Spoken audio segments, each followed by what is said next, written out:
jako akawuwo gakyoko olugendo ne lutambula luwanvu nnyo kilomita nga 21. Ku kyalo Kigalama nga wano ewali ensalo eyawula disitulikiti y'Emityana ne disitulikiti y'e Kasanda gye tusanze abayizi ab'obuwala abadde bava ku ssomero nga wano baweese ensawo zaabwe ko n'okukwata ebitabo kyokka nga tebali mu yunifoomu za ssomero. Abayizi bano mu kwogerako nabo bategeeza nti abazadde tebakyalina nsimbi za kubaweerera mu masomero nga n'abamu basooka kulima olwo nno ne balyoka ate bagenda okukakkalabya n'emisomo. Omuzadde oba ogendagenda ku ssomero ng'akugamba sooka onnimireko oyinza omala ennaku 3 nga togenda ku ssomero.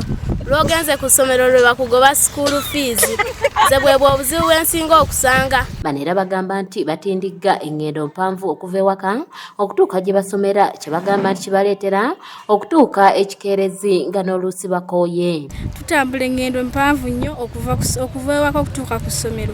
Tuyita mu kubetali bantu bangi nnyo era obwavu bungi nnyo tufuna na school fees okusomesa nga tubeera wala nnyo okutuuka gye tugenda ku ssomero wali amaanyi nga mu kutambula mu makubo gano gye basanga abasajja abagezaako okubagamba ebigambo eby'enjawulo ko n'okutyoboola eddembe lyabwe nga bayita mu kubasiiya bo kye bagamba nti kibanyigiriza nnyo. Abasajja bangi obeera otambula mu makubo ne batandika okusiiya n'olemesebwa okuddayo ku ssomero okusoma.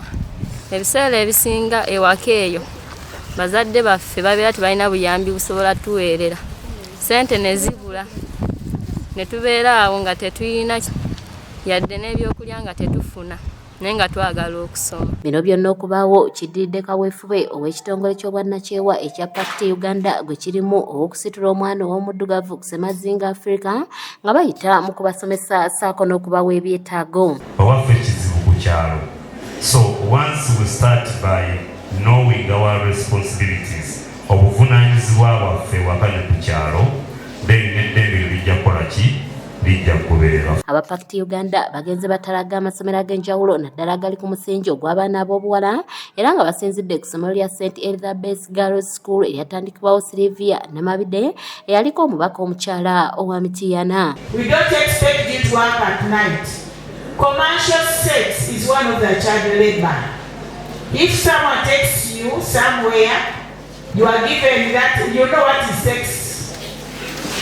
You go commercial sex, you go and implement that activity. Bano bakulembeddwamu Ssenkulu w'ekitongole kino Godfrey Kinarwa bakubiriza abaana abawala okukuuma empisa ssaako n'okutwala obuvunaanyizibwa obubeera obaweereddwa mu nteekateeka eno. I just want to encourage all of us to, as we celebrate this day, to respect our rights just as we want to demand for them. Know our responsibilities as students, because that's the most important, that's the starting point of us enjoying our rights as students. Kaweefube ono tebamukola bokka wabula beegattibwako n'abakulu ku disitulikiti ssaako n'abo okuva mu bitongole ebyokwerinda ebivunaanyizibwa ku ddembe ly'abaana. Be cautioned because there are things you can avoid. Though there are those you cannot avoid, and you can explain. We are also human beings. I believe teachers are human beings. Teachers will see, you mean to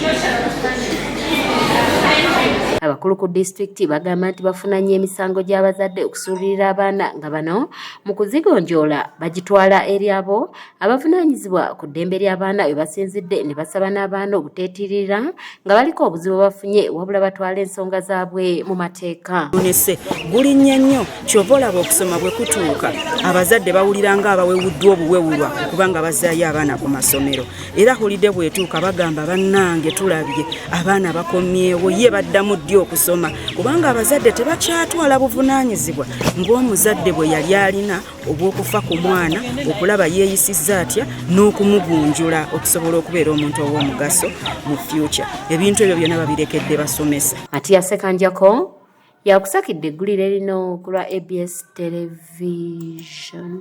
Bw'oba spottinze casing eyo tugirifaringa ewa probation office, bw'eba criminal tugitwala ku police, bw'eba ng'esobola okugonjoolwa nga ffe abakulembeze tugigonjoola